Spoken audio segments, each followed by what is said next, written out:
at the edge of a frozen world. Among snow, forest, and deadly silence, a man is thrown to the ground by fate, ripped apart by betrayal, and left to die by his own comrades. This is the story of a man who defied death, defied nature, and defied other men. Inspired by the true story of Hugh Glass, he survived with a shattered body, broken bones, and a soul burning for one thing: revenge. The forest is quiet, too quiet. Dawn breaks gently over the cold American wilderness of 1823. A group of fur trappers, led by Captain Andrew Henry, moves carefully through the thick woods. Their eyes scan for danger, but their hands are busy skinning elk, stacking precious pelts, and preparing to haul their catch downriver. Among them is Hugh Glass, a man of few words, hardened by years of survival and loss. He crouches in the woods, moving silently like a ghost, alongside his half-Pawnee son, Hawk. Suddenly, a sharp whistling sound cuts through the air. Arrows, fast, silent, and deadly. The first man drops without a sound. Then another. Screens erupt. Chaos unfolds. The attackers, Arikara warriors, swift and merciless, descend on the camp from all sides. Panic spreads. The men scramble to defend themselves. Rifles fire, muskets misfire. Some don't even get the chance to load. Pelts are abandoned. Horses break loose.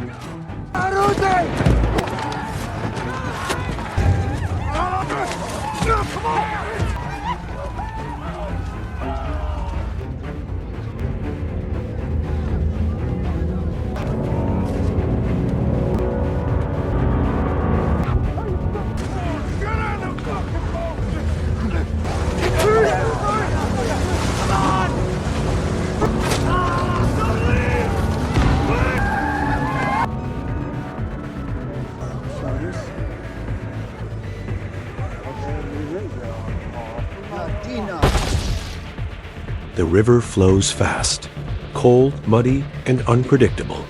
For the survivors, it seems like the only escape from the Arikara ambush. Hugh Glass speaks up. Glass knows this land like the scars on his hands.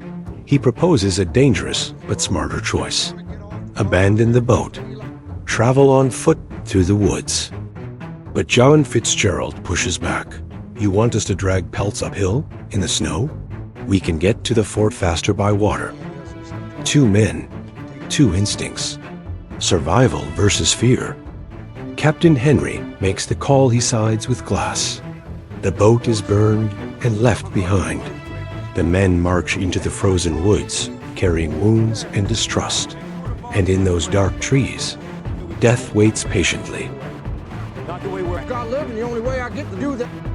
Hawk, Glass's son, watches the argument quietly. He knows the real threat isn't just hiding in the trees. The danger didn't just come from outside. It came from within their own group as well. Hawk's mother was killed and massacred by white people when he was a child, and he was cared for by his father, Glass. Glass really loves his son, even though many white people hate him because he is a descendant. As morning approached, they continued their journey, quickly changing locations and covering their tracks. Their destination was a special American base camp under Captain Henry's company. In the middle of the rest, the air is still. Glass steps slowly across damp leaves, breaking away from the group to scout ahead. Then, a subtle noise from the brush. Not a man, not a deer. A mother grizzly bear.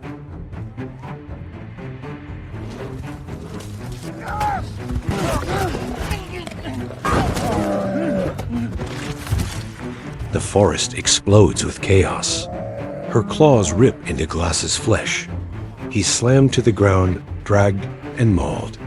Teeth sink into his neck. Bones crack under her weight. But somehow, he's still alive.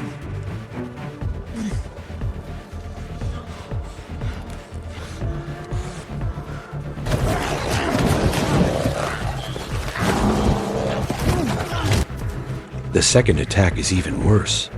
She drags him like prey. With what strength he has left, Glass pulls his knife, slashes wildly, and stabs her again and again until she finally collapses, lifeless, on top of him.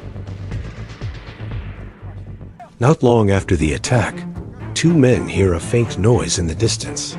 They find Hugh Glass, barely alive, torn open, his breath a whisper. What they see is no longer a man, but what's left of one. But Captain Henry refuses to leave him. Glass is their guide. And more than that, Henry still sees life in his eyes. They build a stretcher, step by step, dragging Glass through the snow. Slow, painful, heavy. Day after day passes. The cold deepens, supplies shrink. Glass can barely speak, but he refuses to die. On one freezing moment, the crew started to protest. Henry makes a hard choice. He offers payment to anyone willing to stay behind, to care for Glass until he passes. Fitzgerald volunteers. For money, he'd do anything. Even though Captain Henry was a little doubtful, he reminded with emphasis, Glass must be buried properly. Then there was Bridger, young and kind, stays as well. And Hawk, Glass's own son, refuses to leave his father's side. So begins the silent nights in the forest. 3 men, and one body barely clinging to life. But to Fitzgerald, Glass isn't a man anymore, just a burden. And behind that stare, a darker thought begins to form.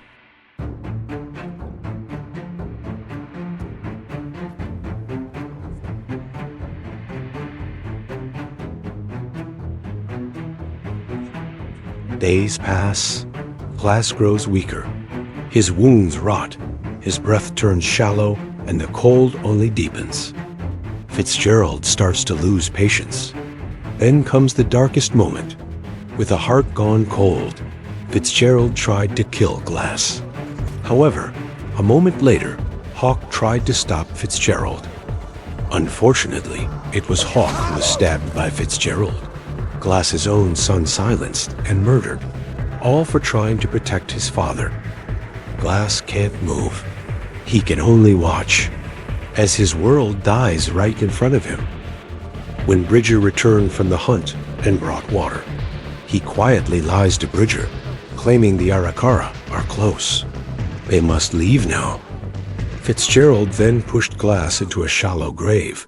Bridger was forced to leave Glass and his drinking place.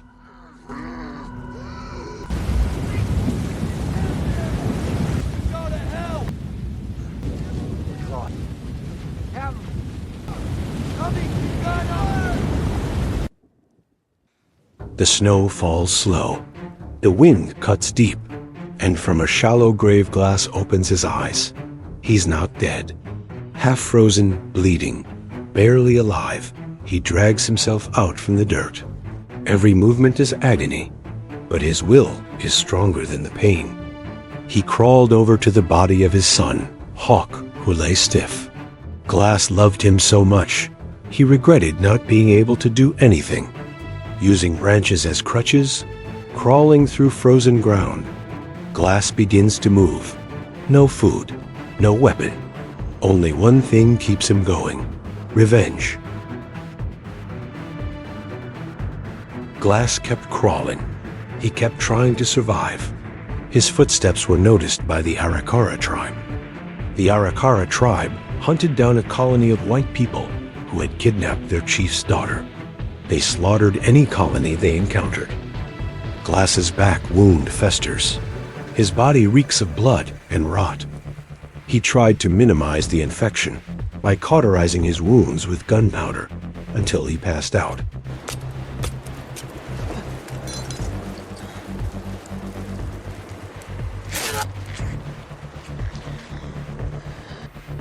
Meanwhile, Glass was very close to the Arikara tribe, their horsemen advancing swiftly. Glass spent the night there, catching fish or anything that would keep him alive. The Arikara discover his trail again. A war party on horseback closes in. Glass runs, limping through the trees. Then, with no choice, he leaps into the rapids. The river thrashes him like a rag doll. He crashes against rocks, sinks, resurfaces, but it carries him away far from the reach of his hunters. The river thrashes him like a rag doll. He crashes against rocks, sinks, resurfaces, but it carries him away far from the reach of his hunters. Glass's spirit to stay alive was very high. He continued to achieve anything to survive. Even from the strong current, he managed to get to the shore and survive.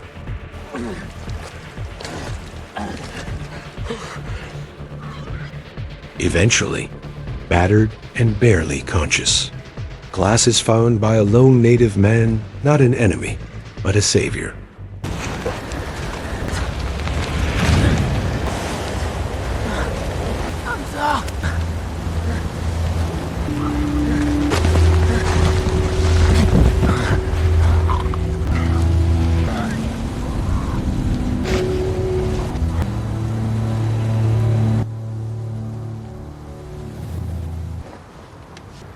In the morning, Glass tells of his origins, the story of Grizzy the bear and his murdered son. He's seeking revenge. It turns out the man has a similar story to Glass's. His family was slaughtered, and the man now considers Glass family and allows him to join his colony. The man helps Glass return to Captain Henry's company camp, searching for the man who killed his son, John Fitzgerald. Fitzgerald himself had arrived at Captain Henry's company camp with Bridger. He then told the captain that he had done his job well, burying Glass properly and losing Hawk on the way, while Bridger said nothing. Captain Henry took the money and paid them as agreed. However, Bridger didn't take his share because he realized things weren't as Fitzgerald had said. The Pawnee who helped Glass realized that the wound on Glass's body was very rotten and life-threatening, so he began collecting medicines to prevent it from getting worse. In a very traditional medical procedure, he let nature do its work. He gathered tree trunks, stones, roots, and grass. No supernatural powers, no miracles, completely from nature. He then smoked the unconscious Glass overnight until he awoke, completely recovered.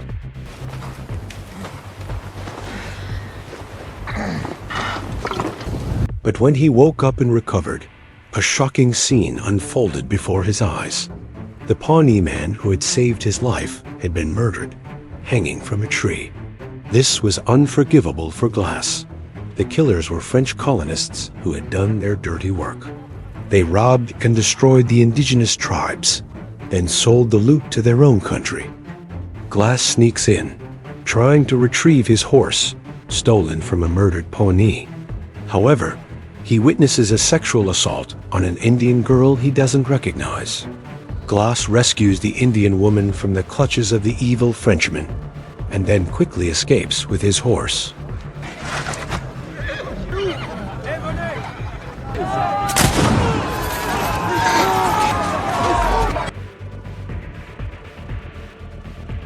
That night, the Arikara tribe returned to action, discovering traces of a white colony.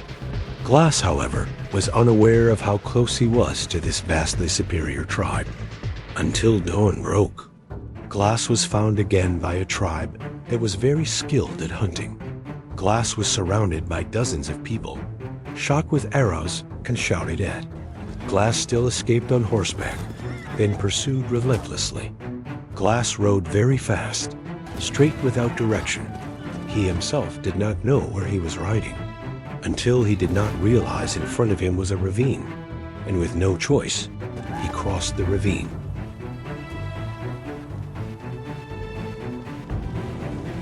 Once again, his fighting spirit was very high. Falling from a cliff higher than a pine tree with his horse, he survived. His horse was destroyed. Suddenly, a brutal storm strikes. Glass guts the horse with trembling hands, then crawls inside the carcass to survive the blizzard. curled up in flesh and bone. He's no longer fully human, just a creature driven by vengeance and a father's love. When the sun finally rises, Glass crawls out of the horse carcass, skin soaked in sweat, blood, and snow.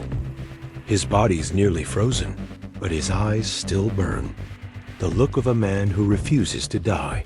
He rises slowly, staggering steps, but unshaken will. His revenge isn't over. His son hasn't been avenged. And the path ahead is long and lethal. Morning mist cloaks the forest as a lone man stumbles toward the wooden outpost of Captain Henry's camp. Dirty, ragged, pale, and trembling. He looks like someone who just escaped from hell. He's one of the French, the only survivor of an Arikara massacre. During interrogation, he accidentally pulled out a water bottle believed to belong to Glass. He said he found it when a lone American man stole a horse from their colony. This indicated that Glass was still alive. Captain Henry immediately took him and his troops to the designated location. Fitzgerald, of course, immediately panicked. He didn't expect the man to keep chasing him. Driven by determination, Captain Henry rides through the snow-covered forest. He doesn't care about the cold. He doesn't care about the distance. And finally, amidst the white trees and freezing air, he sees a man, wounded, starving, but burning with one thing: revenge. Glass is alive. Captain Henry rides out. His face is grim. His hands grip the rifle, not for defense, but for vengeance. He can no longer hold back. Fitzgerald stole, lied, deceived, and worst of all, he left a man buried alive just to save his own skin. This is no longer a manhunt. It's a matter of pride, of justice, of restoring a leader's honor. The hunt isn't over. And now, it's not just a father seeking justice, but also a betrayed captain seeking truth. Together, they prepare for the final journey, where justice won't be spoken, it will be delivered. Fitzgerald's trail leads east, through snow, valleys, and dead forests. Henry doesn't care how far, because Glass's pain has become his own. How close? The plan is set. Glass and Captain Henry decide to split two different paths to flank Fitzgerald, but Fitzgerald moves first. From a distance, he spots Henry. No hesitation. Bang! A clean shot drops the captain. Glass, hearing the gunshot, runs toward it. He arrives to find Henry dead on the snowy ground. Rage flares, but he stays sharp. In the wake of Captain Henry's death, Glass devises one final trap. He props Henry's lifeless body upright on his own horse, tied to a wooden brace to mimic life. Glass himself lies motionless on Henry's horse, pretending to be a corpse. The two horses move slowly toward Fitzgerald, who's watching from a distance. Fitz fires a shot striking the body of Henry squarely. He approaches with caution. Then suddenly, bang! Glass shoots from behind, revealing himself. The shot hits Fitzgerald in the shoulder, not fatal, but enough to wound him. Fitz screams and flees down the icy ridge. Glass jumps off the horse, determined, driven by revenge. The chase is on, and only one man will survive this frozen hell. Glass chases Fitzgerald across the icy wilderness. No more words, no more mercy. They reach the riverbank. Cornered, nowhere to run, they clash. Blades drawn, punches thrown. Two broken men in a final, primal battle. Glass is wounded again. Fitz fights like an animal, but Glass gains the upper hand. Drives the knife into Fitzgerald's body. Fitz gasps, bleeding, crawling, but Glass doesn't finish him. Instead, he turns his gaze. across the river, where the Arikara warriors wait on horseback. He grabs Fitzgerald, drags his bleeding body to the river, still breathing, and lets the current carry him, right toward the Arikara.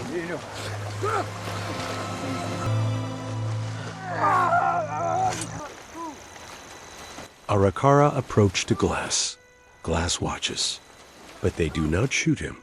The Arikara let him live, because in their eyes, he's no longer the enemy. He saved what was sacred, among them the chief's daughter, the one Glass unknowingly saved. Now Glass stands alone. Justice has been served, but the grief remains.